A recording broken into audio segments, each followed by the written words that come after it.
Do you know many people are having trouble with installing roof crossbars safely? Don't worry. In this video, we'll show you how you do this. Let's start. Step 1. Check roof rails.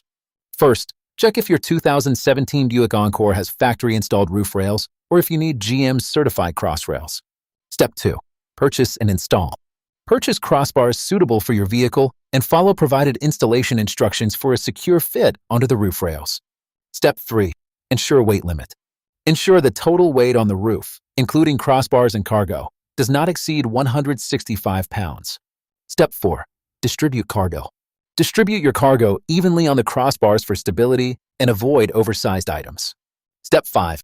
Secure cargo. Securely fasten all items and confirm none extend beyond the crossbars to prevent driving hazards. After following these steps, you should be able to safely install your cargo carrier crossbars. Still need help? Visit our website for the complete manual. There you will also find questions and answers from other Buick users. Did you find this video helpful? By subscribing, you help us continue to answer users' questions. So, subscribe to our channel. Thanks for watching, and see you in the next video.